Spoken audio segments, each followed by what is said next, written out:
Good morning, everyone. Welcome back. Thanks for joining us for the second day of our meeting. We'll begin our day with my sort of idiosyncratic attempt to summarize some of the things we talked about yesterday, and then move into a keynote address by Rob and a response panel. And that will take us up to about 11 o'clock or so today, and then have some discussion at the end. So my attempt to summarize yesterday will sort of focus on the question that came up over and over again, which is, what is this real-world evidence thing? And I should emphasize, 2 points that were made yesterday. One very clearly by Mark McClellan, which is this distinction between real-world data and real-world evidence. That the use of real-world data, as Mark pointed out, is usually a necessary but not a sufficient condition to produce real-world evidence. And as Rob pointed out to us, and is now sort of corrected and enshrined in statute, that real-world evidence is not defined as everything but a randomized trial. It is not as if there is some bright line of randomization which separates traditional evidence from real-world evidence. So how do we then, if we can say what real-world evidence is not, or what the boundaries of it are not, what are those boundaries? And as I heard yesterday, and I want to sort of emphasize what I would call sort of 3 different dialectics, and I use the word dialectics intentionally by means of saying these are not questions we can answer. These are tensions we must live inside and eventually learn from, but they can be instructive. So the first of those, and this is continuing on my sort of conversation with Sharon, who can't be here today, about the use of a theological or religious studies lens to look at this question, is this question about icons and idols. So I would define those terms, in those words, in theological terms. That an icon is sort of an exemplar that illuminates or animates something which is important, that lives inside. And an idol is simply the surface appearance, the false god, the thing which is on the outside, which we sometimes worship but is not the real thing. And I think what we were hearing yesterday is that some of these questions about what is real-world evidence are really at that level of the false idol. It is that thing on the outside. Is it real-world evidence if it uses data from Twitter? Maybe, but that's not the definition. Is it real-world evidence if it involves randomization or does not involve randomization? It might be or might not be, but that is not the real thing. Another one of these sort of tensions or dialectics, and this goes back to something Scott Gottlieb said that really caught my attention, that as data become more diverse, as we begin to think about diverse methodologies and diverse data sources, that the FDA may become more of a curator than an arbiter, which is an interesting idea, that the role of the FDA is no longer to make a simple yes-no decision, but to say, here are the different types of evidence about a particular question. Here's who might consider those types of evidence, and here's how you might apply them. But that leads to another question about what the curator's role is and how we curate. And I would put out there this tension between different models of curation. One is the Sundance Film Festival, which is we invite a very few highly selected entrants, and then we have some elites serve as referees and say what is the best and what is the ideal. The other, as Rob's new job, is YouTube, where we say anyone can post anything they want and the people will vote. The truth probably lies somewhere in between, but I think if we're thinking about curation of a diverse body of evidence, this will be an important question, not only for regulators, but for other gatekeepers who think about what evidence matters. And then the final one of those tensions is that between validity and credibility. And by that I mean evidence that is credible can be very simple, but because it is simple can sometimes be misleading. Evidence that is valid, by valid I mean more predicts the truth of the future, but sometimes may be more obscure. And it was interesting to me that there were 2 different examples of this that almost moved in opposite directions in the discussion yesterday. One was the example brought up, I think, by Dan, but also by Michael Horberg, about the clinical practitioners' often preference for their clinical experience versus what we would call traditional evidence from a traditional randomized trial. The idea that my experience is more proximate, it's more immediate, it's more meaningful to me, it has credibility because I lived it, and therefore I will act on that evidence instead. But on the other hand, and taking us in the other direction, is this tension between the traditional randomized trial, which in some ways is a much simpler method, and more complex methods that we would sometimes employ in creating and interpreting real-world evidence. So Dan also talked about this, the idea that if we're trying to analyze or interpret data from a complex observational design, a cluster randomized trial, or some other more complex method, it is often more obscure. And even though the traditional randomized trial may not necessarily deliver to us the right answer, it may have more credibility because nearly everyone can understand what happened. So with those sort of tensions in mind, how would we then create a definition of real-world evidence? And I think the best I could do, since we've talked about what it is not, and I've said we don't want to define it based on its surface appearance, is to talk about, what I would see as its core qualities, meaning what is real-world evidence intended to do, or what value it is intended to create, and then we might judge whether evidence that is created actually has those core qualities. So these are the ones I would suggest. The first of those, when I say real-world evidence, is generalizable. I'm using generalizable in a very specific sense there.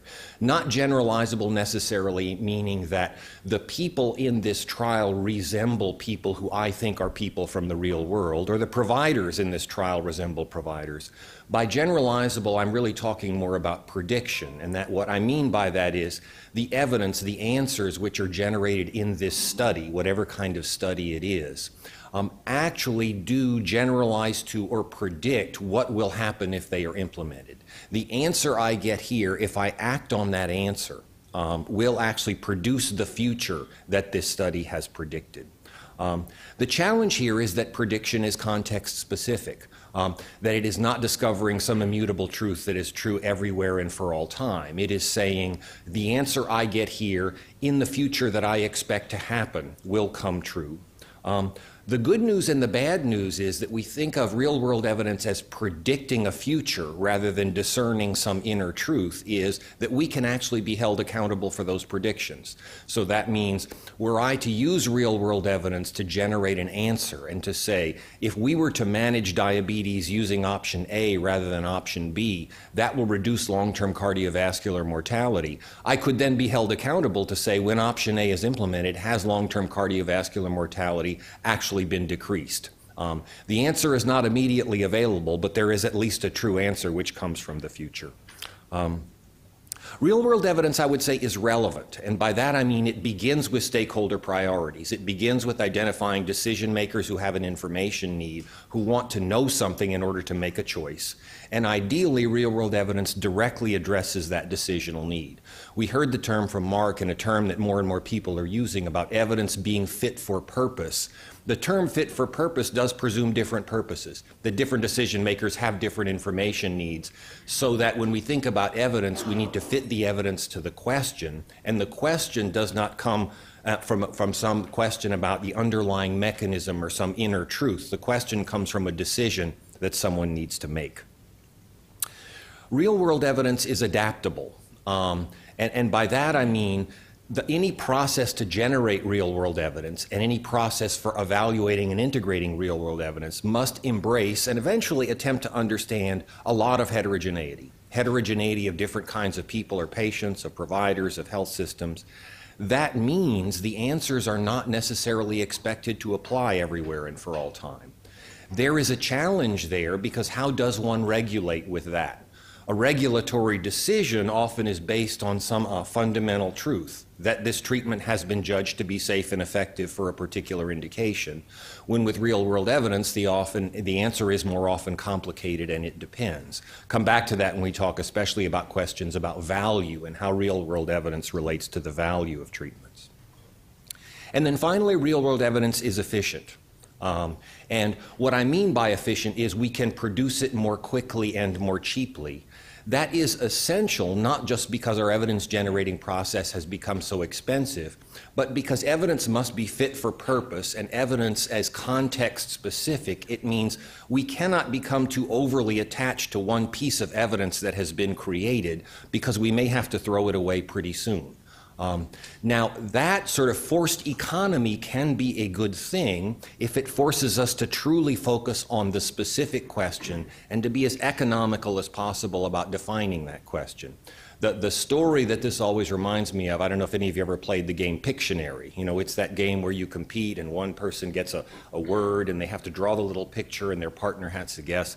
My brother-in-law is probably the best Pictionary player on the planet. And his unique capacity is to be able to convey a concept in a single line.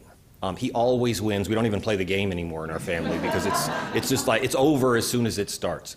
But what he is able to do, whether the construct is an elephant, a trumpet, or anything like that, is somehow to draw one line which conveys the inner essence. That's what we're aiming for in terms of this kind of economy, to say, what is the actual simplest, clearest, and in some ways most elegant way to define that exact question, and can we fit our evidence to that?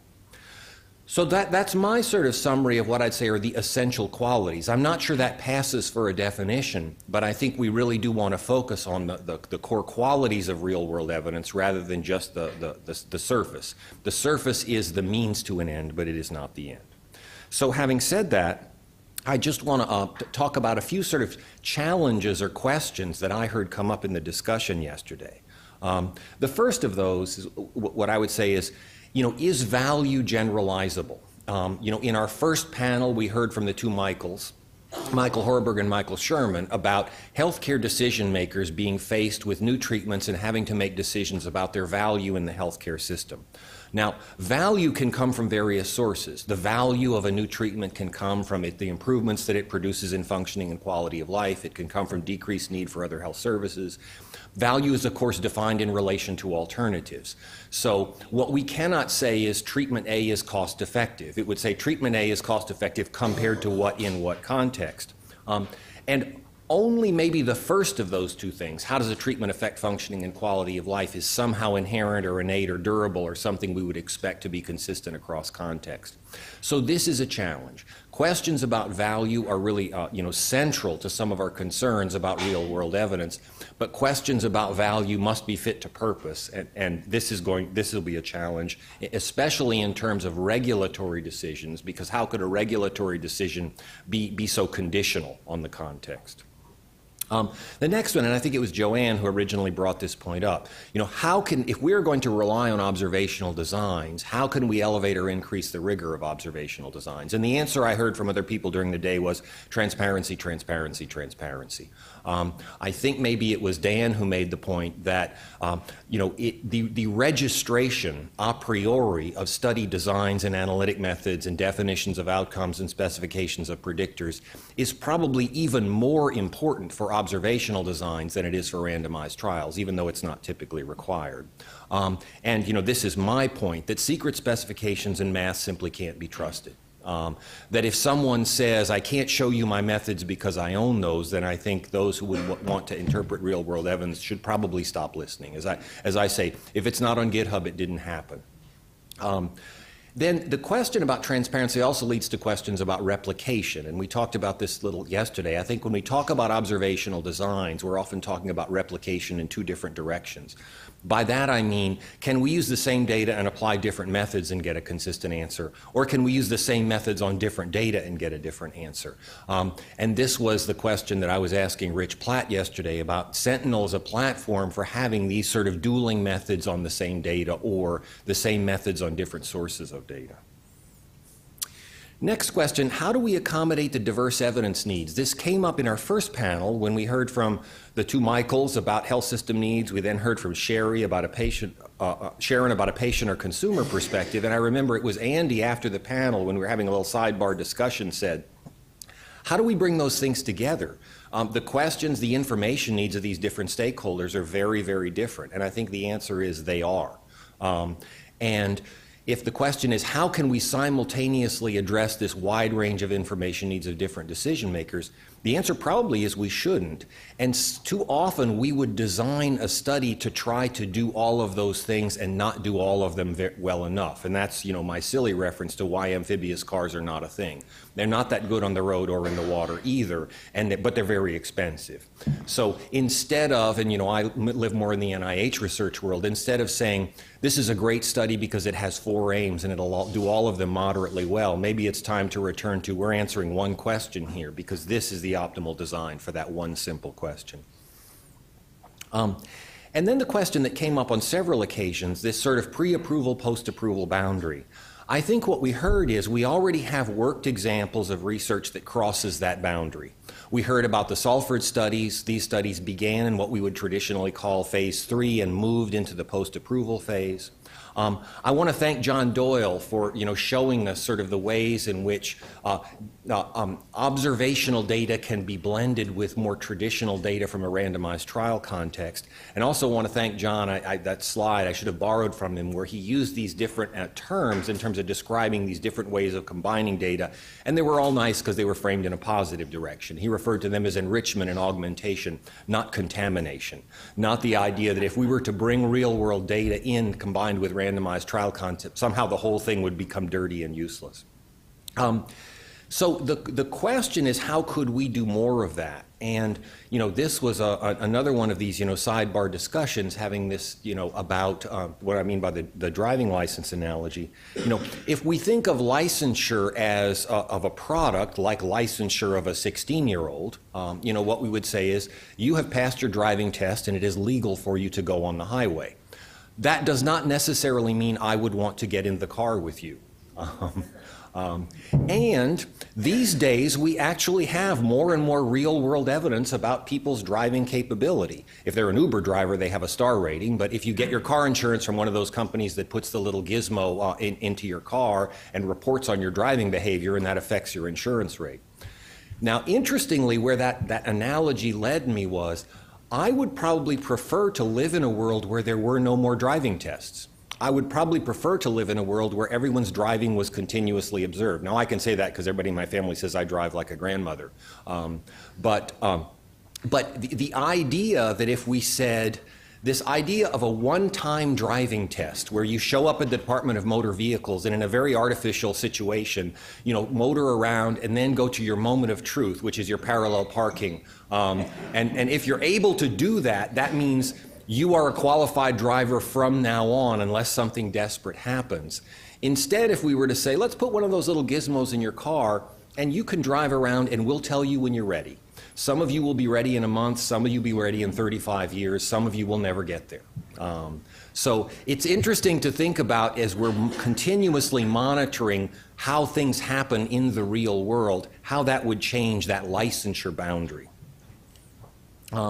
And then finally, this question comes up over and over again about randomization, and I think it's worth thinking about what's so great about that. It is great. I have to quote Rob here, God's gift of randomization. And it is a gift, and it does some wonderful things, but it does a few different things. Methodologically, randomization provides us probably with the strongest protection against confounding by indication, and that is probably its core value. But it also has some value in the credibility department. We know that randomization was specified in advance. And unlike some observational designs where we always have our suspicions, is that what they said up front, especially if the study was not registered? Randomization is also simple and transparent. And it would be hard for most of us, myself included in the room, to give a coherent explanation of propensity scores or marginal structural models. We can all flip a coin. Now, this does not necessarily mean that those other methods do not produce a true answer, but what it means is they are sometimes harder to explain. So there's a sort of credibility tension about those alternative methods that randomization just answers cold up front, and that is valuable. So then finally to the question of what is it that has been holding us back? On one of our last panels talking about barriers, to me was very interesting because the comment I made, is, going into this with the assumption that to put it in the bluntest terms, this is about greed. There's some perverse incentive that's causing some people to profit from the current system, and that's why it's perpetuated. And I think what we heard is nobody's too happy with this, and even though it's very expensive, the costs are pretty high, so the profit margins are not that great. Less about greed and more about fear. The idea that even if our traditional evidence-generating methods may sometimes fail, they at least fail in familiar ways. So if you fail in that way, you're in good company, as opposed to a spectacular new type of failure, which is more dangerous. And then this whole question about the sharing of data and sharing of information. It's interesting to me to think about what the real fear there is. You know, it came up a couple of times. Well, you know, if I gave you those data, you might be able to do something good with them. You might be able to make money from them or somehow benefit from them. Not that I ever could, but still, it's this sort of, you know, kindergarten level fear of somebody might have fun with my stuff, and that would somehow make it less fun for me. And then finally, there's the sort of question about trust, and, you know, Michael Horberg, various other people talked about that. When you're talking about, you know, using data, especially data from health systems, and some of the concerns that are raised about that. And trust is challenging to scale. If trust depends on long-standing personal relationships, it's difficult to think, how are we going to take that to scale in a national data infrastructure and get that to work? So that's my summary. But we have a couple of minutes to keep us on schedule. I'd be happy to hear if anybody, you know, has comments about that, other ways they would organize that, things they think are left out. Just waiting to see if anybody wants to come up to the mic here. Go ahead, Rich. So, Greg, I think the notion of sharing makes sense when there is mutual gain in the sharing. It seems to me we haven't made the case for sharing when there isn't a real alignment of incentives, or the potential gain isn't one that has a likelihood of advantage to one of the parties in the sharing, and so it seems to me that. That's related to, it's less about greed and perverse incentives, but for many of the parties that have information that's important, the potential opportunity cost for engaging in a meaningful way in the sharing of data can be large compared with the other things that they have on their minds, and we should be attentive to that. Yeah, no, I think a good point that even though, you know, there is, you know, though there may be no loss, for me to share information, there is no loss to me. The value to me has not been degraded or reduced by creating value for someone else. That value for someone else does not necessarily create more value for me. There's a difference between, Greg, this does not hurt you, and Greg, this actually helps you.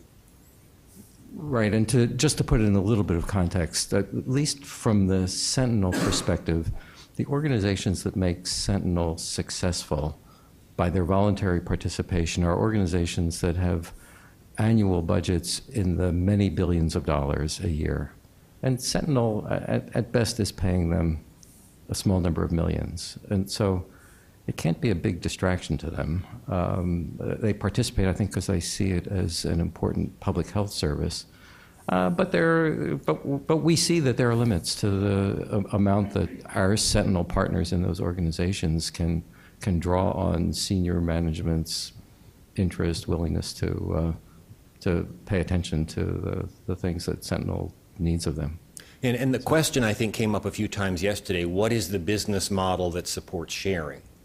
Because it is not free. There's time, and, you know, Rich, you and I sent you an email about this morning with this, you know, silly blog post that I'm working on about exactly this question, you know. And I use the example. This is a fairly obscure example if you're not from the Pacific Northwest, but I use the example of the river pilots who help ships get into the Columbia River at the mouth of the river because it's a very dangerous place, and they have this very valuable local knowledge.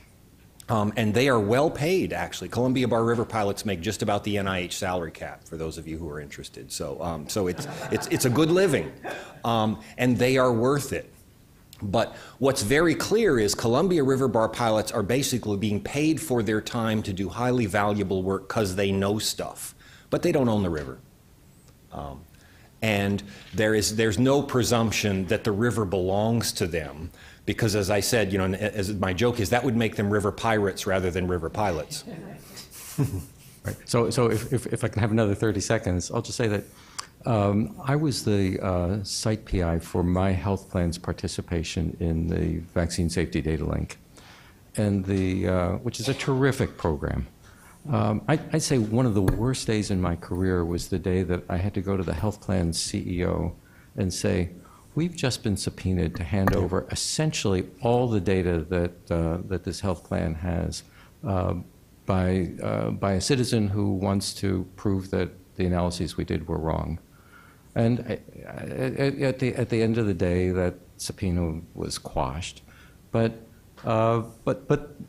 there's reason for organizations to be thoughtful about engaging in activities that at the first and second pass are clearly in society's interests. Yeah, and one other, when you think about what is the benefit toward, if data resources have been created, I speak, totally self-interested as an investigator who tries to create data resources, and what's the benefit to me of sharing them. One of the things that I firmly believe is pretty much everything I have ever published in my life will someday be wrong. But I'd like to be at the table when somebody finds that out. So I would like to be involved in those discussions that discover something's wrong rather than read about it in the paper later. And I actually don't consider that a bad experience. I consider it a learning experience. If I'm there when it happens, if I read about it in the paper, it's not too good an experience, I think. I think we're getting to the end of our time, so we probably should move on. So next up is Rob Califf.